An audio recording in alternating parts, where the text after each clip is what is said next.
Welcome back to the CUSA Roundtable. Today we are discussing our all-conference selections we made over the weekend. And I should say, I should make a correction there. Not necessarily made over the weekend. We put a lot of thought into these picks, and today we have a slightly abbreviated group to discuss some of those selections for us. And before we start breaking down those picks that we made over the weekend, I would like to finally introduce Adrian from Miner Talk, and he's on the family of ESPN networks there in El Paso, and he brings us a plethora of knowledge. And we know that the El Pasos, the fans there had a lot to say over the weekend as the selections came out. But without further ado, I'd like to give Adrian the floor to introduce himself and tell us a little bit about the Miner Talk.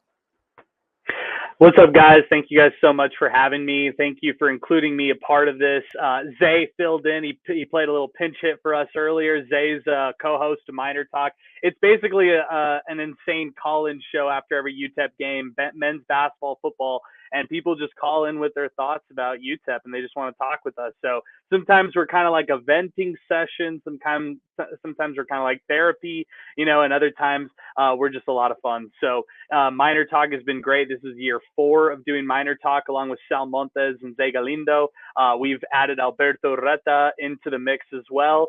We primarily just cover UTEP, but we're here in El Paso, so that means we're only 45 minutes away from New Mexico State. We did a broadcast out in Las Cruces last weekend, so I could give you a little rundown of the Aggies as well.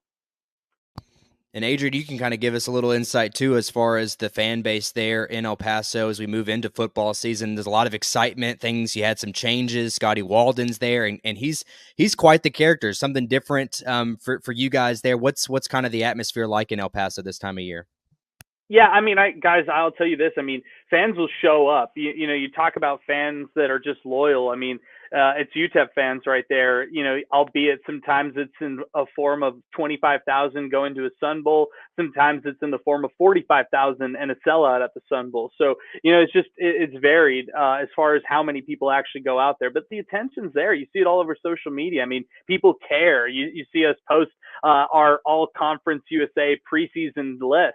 And people are reacting, well, where's UTEP? Why aren't they out there? Why aren't they mentioned and stuff like that? And I think that's the infectious energy that head coach Scotty Walden has delivered here to El Pasoans and people who are part of the UTEP fan base. I think a lot of people are energized about this new coaching staff, this new team, a lot of Austin P transfers, but also some Division I bounce backs as well in this mix, some Power 4 transfers, some excitement in the future with the class of 2025 and class of 2024 even that just signed and is finally on campus. So I think people are excited. I would tell a lot of the fans out there that this is a tough schedule for UTEP. Playing 2 Power 4 teams and Nebraska to open up the season and then pretty much closing it out against Tennessee. It's a really tough schedule when you look at it from top to bottom for the Miners. I think if they can get out of September with at least a little bit to build on, they'll be okay. But I still feel like this is a rebuild kind of season for UTEP, or at least laying the foundations for the future. I think rebuild sometimes gets lost in, well, they're going to be a 3-win or a 4-win team. To quantify the wins is going to be difficult with this group. I just feel like this will lay the foundation for the future with Scotty Walden and company. And to build off of your comment there about you talk about the schedule, but we're really talking more about today's episode is the selection and the lack of Miners on there. I know you've got Maurice Westmoreland, who is kind of a shoe in there for defensive end, and then Angelo Tejada, who makes the long snapper selection.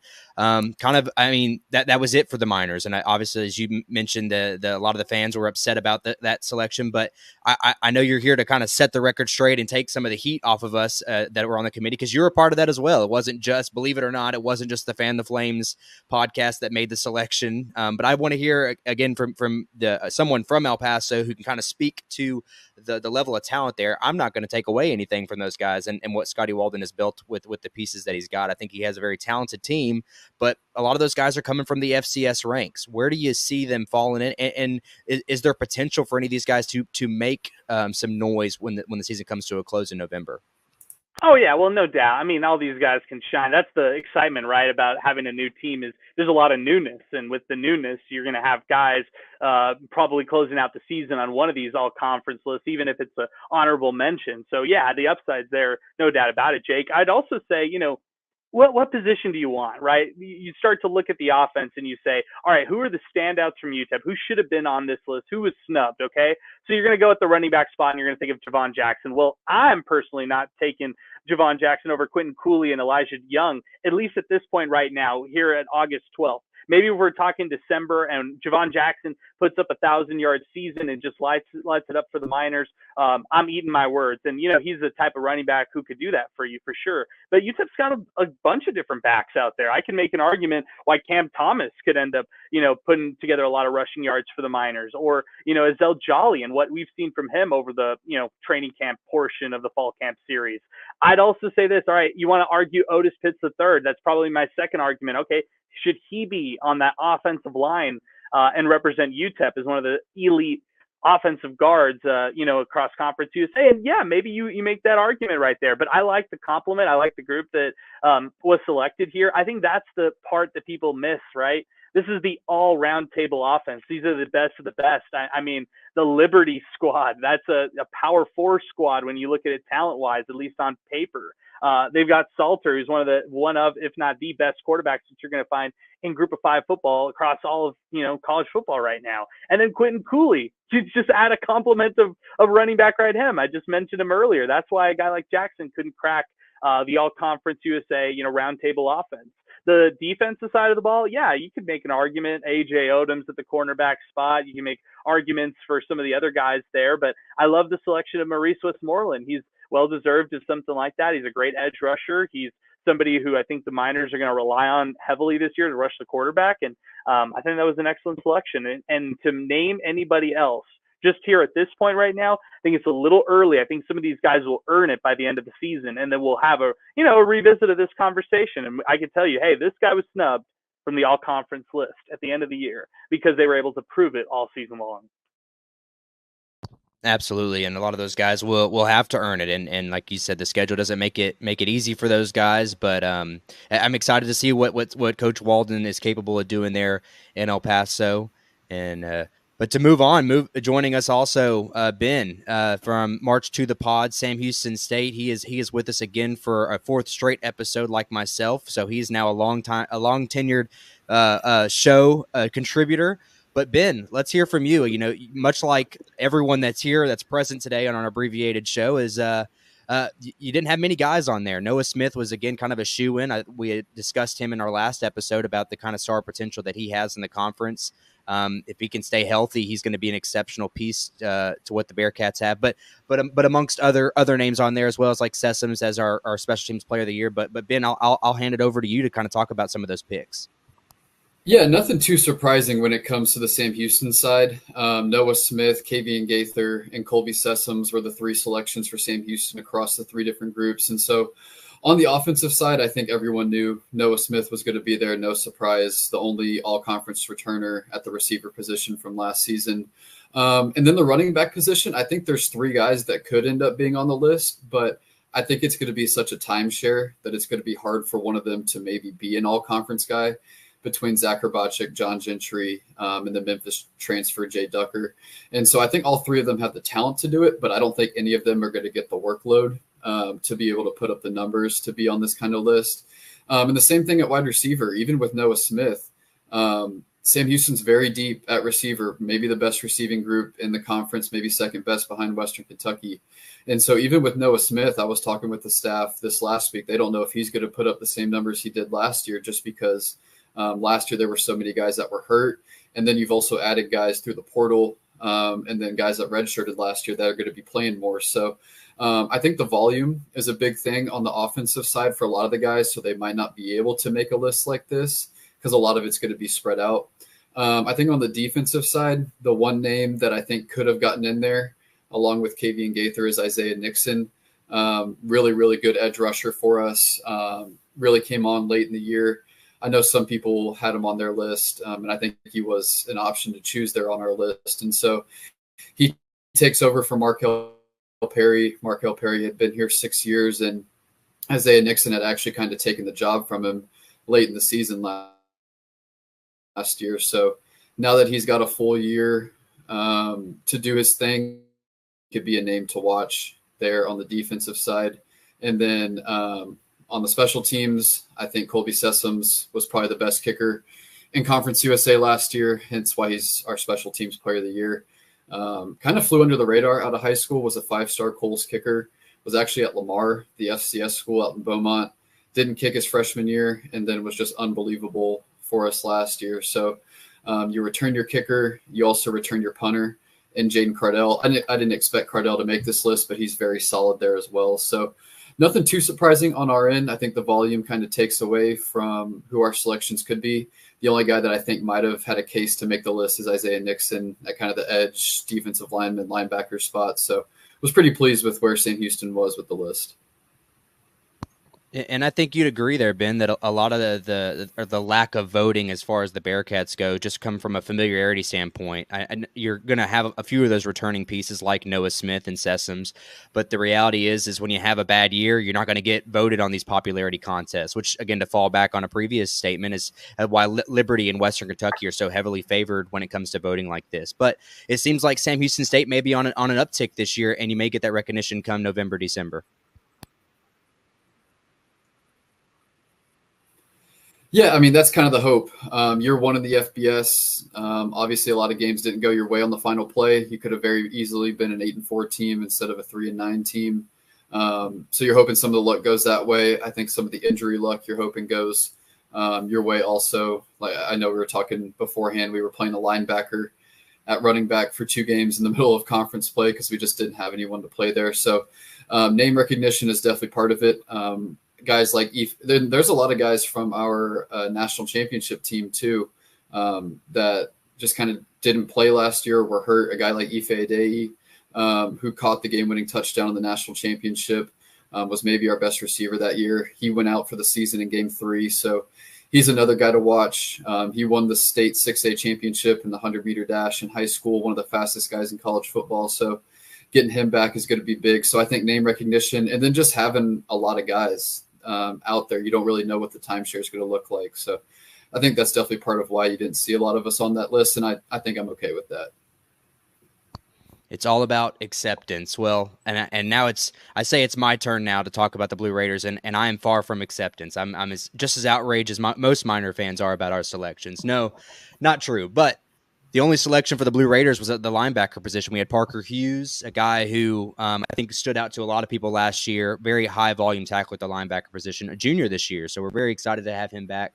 The defensive side, the front seven in specific, has been absolutely obliterated by the transfer portal. But the linebacker position is an area that the Blue Raiders and Coach Derek Mason, defensive coordinator Brian Stewart, should be very pleased with. And Parker is definitely a big part of that, along with Devin Curtis, who's an outside linebacker who I would say potentially by the end of the year could end up on this list as a graduate student. Again, another very high volume tackler.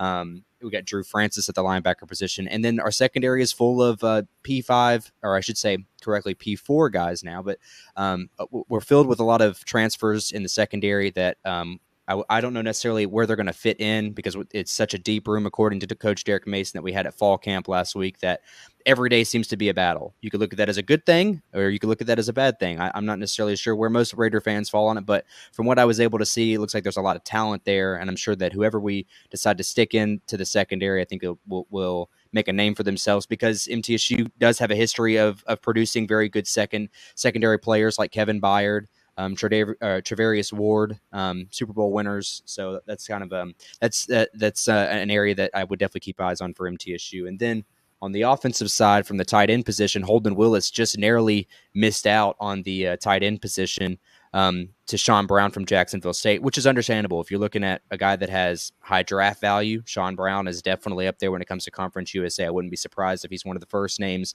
that comes off the board in next summer's draft, especially at the tight end position. He's a great two-way player. But to Holden Willis's credit, he is a flex receiver as it'll ever get. He's listed as a tight end, but he has the length, the speed, that he'll play the slot a lot this year. So I don't know that he necessarily fits the traditional tight end position like Sean Brown at Jacksonville State does. So I give credit where credit is due there. And then Past that, I'll go back to the special teams, which is such a weird thing for me to be arguing and pleading MTSU's case for. But special teams matter, as it does to our special teams coordinator, Luke Pascal. He said, if we're not trying to be the best team in the country, then what are we doing? So he's got a great experienced special team unit, starting off with Zeke Rankin, his last year here in Murfreesboro.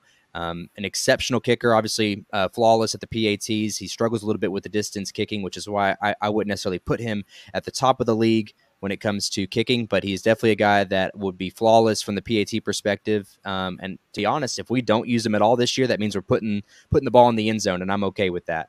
And then the long snapper, Brody Butler, just narrowly missed out from Angelo Tejada there at UTEP, a guy who's been here also very long tenured. Blue Raider, a guy that, again, has been flawless on his snaps last year. There's not many stats. It's always hard to, if you're not, no one's watching the long snapper position and try to make those votes. But Brody Butler is a guy that I do think at some point would probably get a tryout for practice squad, a guy that's been doing it for a very long time, and he's very good at his craft that is long snapping. So that's my breakdown for the Blue Raiders. But to go back to you guys, Adrian, I know that you touched on it. You have a little bit of expertise there when it comes to New Mexico State, and for them collectively, not many votes at all across the board for them. I know we have, if I can pull it up, I know you got the offensive tackle, Mr. Pete there, and then you've got the safety DeMarcus Crosby, who actually, I'm sure Ben could even make his points on Crosby there, as he's a transfer from Sam Houston State. But New Mexico State, a lot of transfers for the Aggies this year, and again, much similar to what we've been talking about, a lot of just question marks, and we don't really know what they got. But Adrian, what are your thoughts on what the Aggies carry over this season? Yeah, guys, on every prep that I did leading up to this, on all this, and leading up to when we went on our trip last week to Las Cruces, very short trip, by the way, not like going over to Lynchburg, Virginia from El Paso, Texas. When we went out to Las Cruces, you realize that Tony Sanchez actually has things a little bit more figured out than I initially thought. I thought, okay, this is the wild, wild west.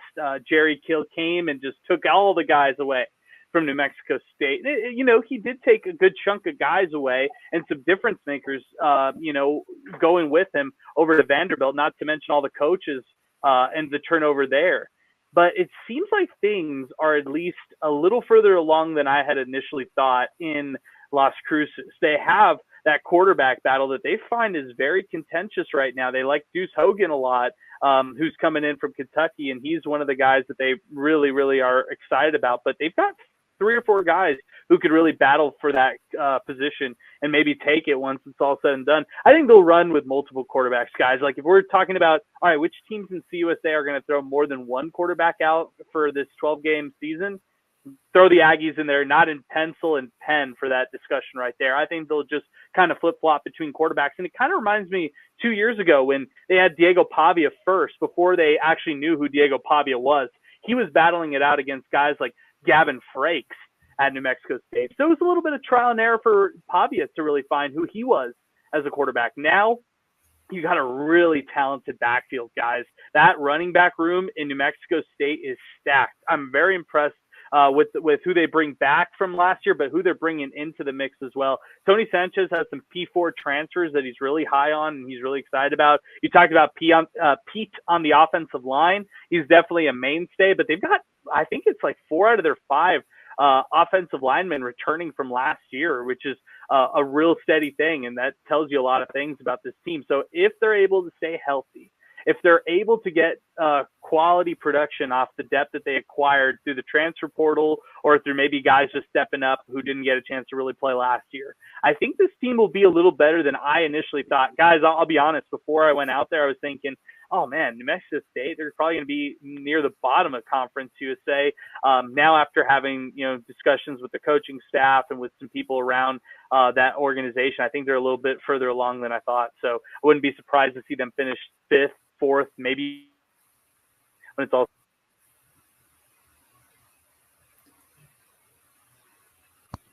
Yeah, I'm glad you said that, because one thing when you're doing the scouting on them is the run game. That is an area that seems to be where their bread and butter is going to be this year. So it'll be interesting to see what the Aggies are capable of doing. But to turn it back over to our conversation about the conference as a whole here, And I know we're missing a lot of our valuable pieces, and maybe it's for the best that we're getting a different perspective than our friends over at Fan the Flames or Topper Talk about some of their major picks. But I without looking directly at everyone's selections here, I would assume most of us were pretty unanimous when it comes to those top spots. And I'll pull over our overlay here of the offensive side of thing. I would imagine everyone here pick Hayden Salter. I would imagine everyone here put Quentin Cooley. Elijah Young, maybe some might have wavered on, but I think Noah Smith, Treon Sibley were names that we all threw out there. And I'll turn it back over to Ben to talk about his perspective of it. But I think you'd be clueless not to have those guys at the top of your selection. Yeah, on the offensive side, those were definitely some of the ones that that are kind of no-brainers. I think Caden Salter, everybody's picking as their player of the year, offensive player of the year. I think Noah Smith, we've talked about him. He was kind of a shoe-in. Quentin Cooley as well. Really like what I've heard about Elijah Young as well, with Treon Sibley and Dalvin Smith. Just the weapons at Western Kentucky and Liberty are just really impressive. And then I think another name that everybody probably picked, not everyone knows offensive lineman, but Clay Webb is a very, very good offensive lineman for Jacksonville State. He's picked up a lot of preseason honors. So my stuff didn't differ too much from what was in here. I did want to hit on Clay Webb, though, because offensive linemen don't get a ton of love, but obviously Clay Webb is one of the best in the country. I think he was one of the top G5 players in college football 25, if I'm not mistaken. So he's another name to watch out for there on the O-line. He's going to be really good for Jacksonville State. Yeah, absolutely. Clay Webb was, and really, and I'll shame on me for not being a good host, but I know I voted for him, and I know that he was a name that from Georgia. That's where he's from. He's a transfer from Georgia. So, and he's a large body, not necessarily when it comes to weight, but being at 6'3", and being that interior lineman that he is, he's definitely a name that everyone has to know about. He's going to be on a lot of draft boards, again, alluding to that upcoming draft. But we'll turn it over onto the defensive side, and it pretty similar there when it comes to a lot of the picks. Adrian, I know that you had a pretty similar edge rushing with Westmoreland and TJ Bush, another heavy favorite. I know you made the pick there for excuse me if I'm saying it wrong, Tavita Tafuna, the interior lineman there on the defensive tackle position. Your linebackers are all pretty much unanimous, as well as a secondary. So I'm interested to hear kind of your pick when it comes to those mainstays there on the defensive side, as well as your selection there in the interior defensive line. Yeah, the Tavita Tafuna pick was purely a 2022 pick, not 2023 pick. He pretty much, I don't know how to properly say this in PC terms, but he just sat out. I mean, like, he redshirted himself after 4 games didn't go UTEP's way, and he preserved his eligibility, which is probably the right thing to do when the season goes as south as last year went for UTEP. So Tavita Tafuna, by the end of the season, don't be surprised to see him on all conference boards. And it's because he could really stuff the run. He's a very experienced guy in this UTEP system. He's played a lot of games under his belt. He started a lot of games under his belt. So he's a really productive guy. So that was more of a pick of, hey, let me bring some awareness to what kind of a player he is. And Katie Johnson as well in that defensive for UTEP. But I'm curious to see what they do. I'm also, Maurice Westmoreland had a really productive season last year. He's like the NFL guy that scouts are excited about from this core and this nucleus right here for UTEP football. I don't know if he actually gets a chance to play on Sunday or not, but I think the prospect is there. He's a sizable guy. He's got great reach.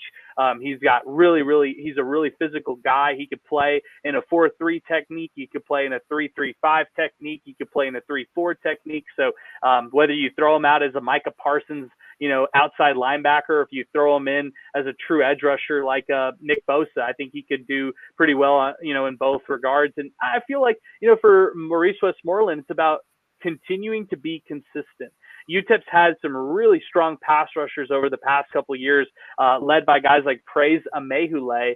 And the only reason why those guys aren't able to take that next step is once they're starting to see those double teams across Conference USA or offensive lines really start to get in front of them, it becomes difficult for some of these guys. So I'm curious to see how Maurice Westmoreland will attack double teams, or how the defensive coaching staff will reposition Maurice to get, more of an advantage from different angles, from different spots on the defense. And, guys, I'll be honest, I love the Liberty players that we picked all across that defense. I just really am hammering it home. I think Liberty is just going to be a really tough team to beat all across Conference USA this year. I think when you're talking all Conference USA teams, those are the guys who really stand out to me. There were some really positive guys that we saw, from Anthony Johnson from Western Kentucky. I loved what we saw from him last year. Wheeler on the defensive line. I understand it. I get it. So, yeah, some really good defensive names. I really like the defense across Conference USA.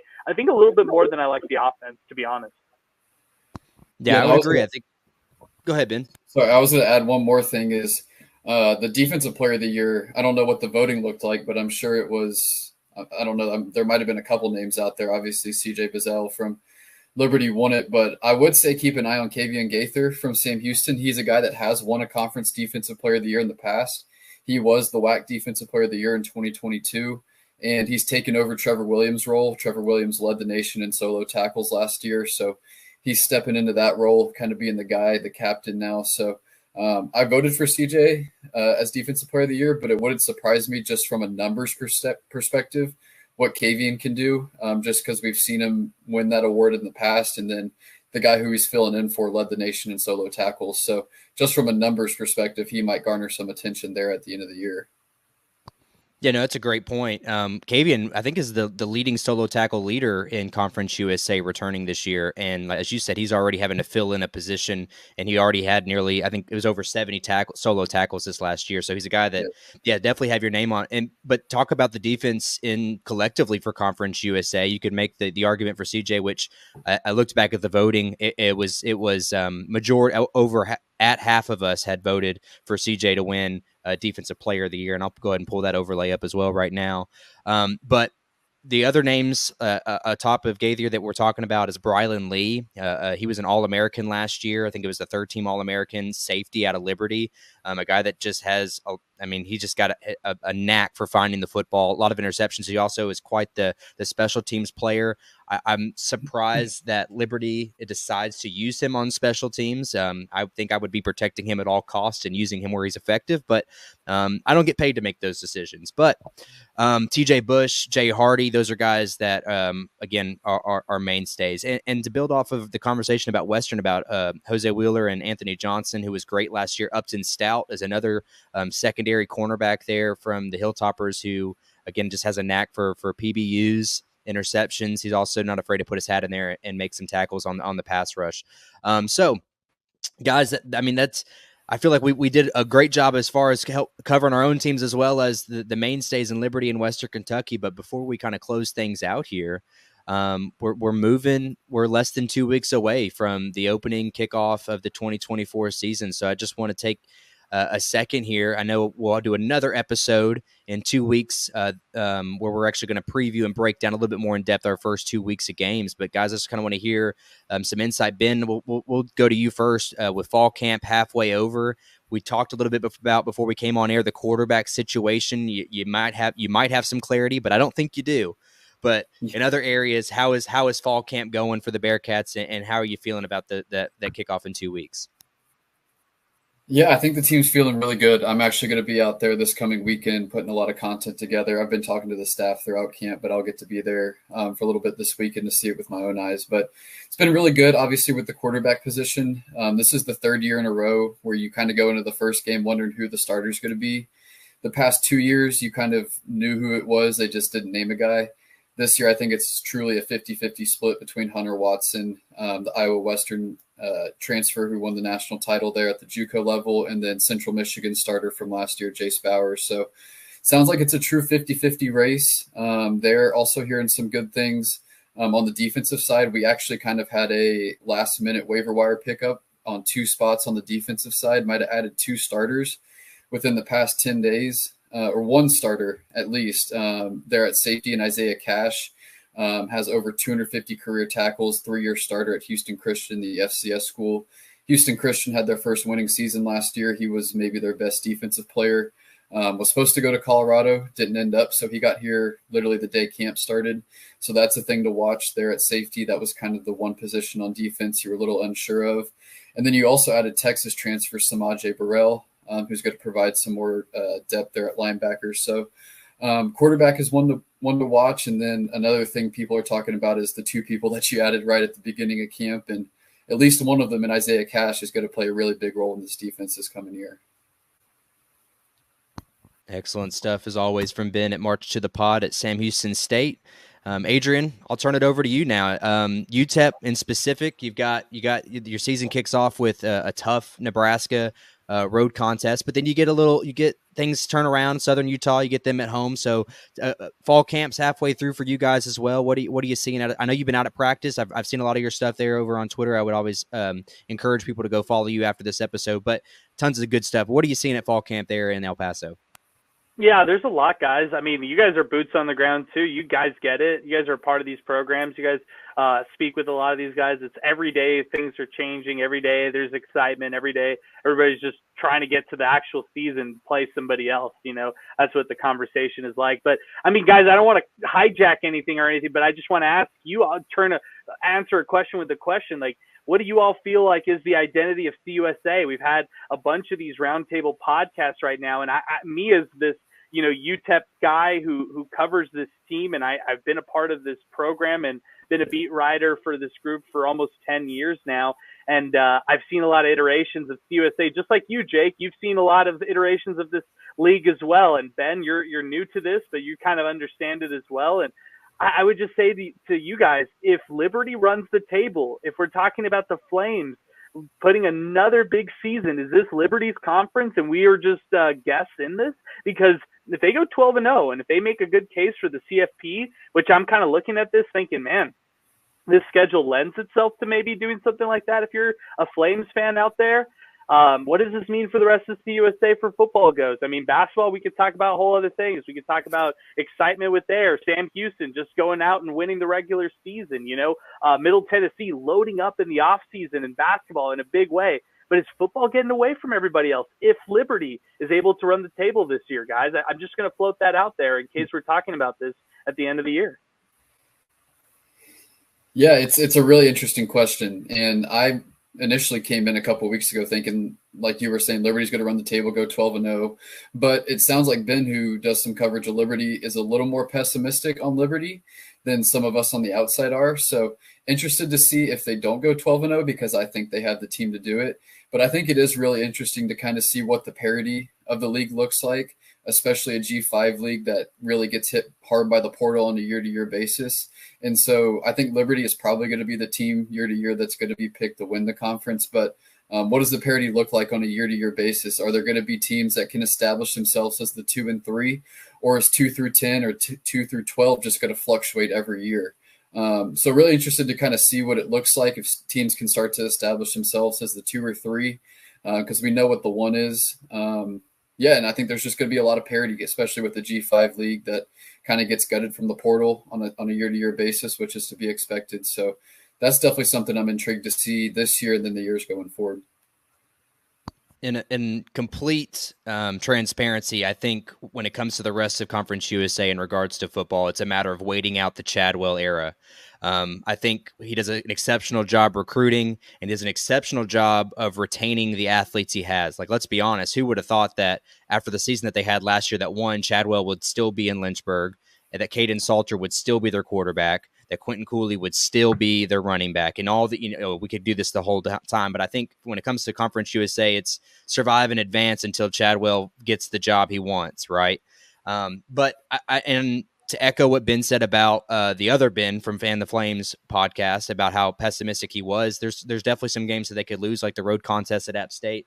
I would even piggyback off that. If Sam Houston is what everyone says that they are this year, you end the season there in Sam Houston. And if they have a great year up to that point, who knows where you are when it comes to Conference USA championship implications. So Liberty sounds susceptible to slip up. I think Conference USA this year is in a position where those games can become more competitive. Heck, even MTSU, who was 5-7 a year ago, took Liberty to the wire. It took a fourth quarter comeback for Caden Salter to beat them at home. So if we're even a shadow of the team that we were last year, which I like to think that we are, Liberty comes to MTSU this year. So maybe we're able to sneak one past them in Murfreesboro. And again, maybe that's a lot more optimistic than I think the rest of the conference outlook would be. But I'm a homer. I've got to play my cards, right? So, but other games for them too. Like I'm looking at the schedule. You got Jacksonville State and Western Kentucky. Luckily for them, those are home contests. You think if that's on the other side, when these teams get a second crack at Liberty with the same lineup for the most part, same roster, things can definitely change from season to season. But I think Liberty has the benefit of having those two top tier teams in Jacksonville State and Western Kentucky at home. Those 50-50 games with Sam Houston and MTSU. I think us and the Bearcats have the benefit of having some home field advantage late in the year. And again, it's all about being healthy. How healthy are the Blue Raiders when Liberty comes rolling in there in late November? How healthy is Sam Houston? Those are questions. And same could be said for Liberty. How healthy are they? But Adrian, I think that's a great point. Like, the outlook is different this year. I still think a lot of people are more optimistic about creating more parity at the top of the conference.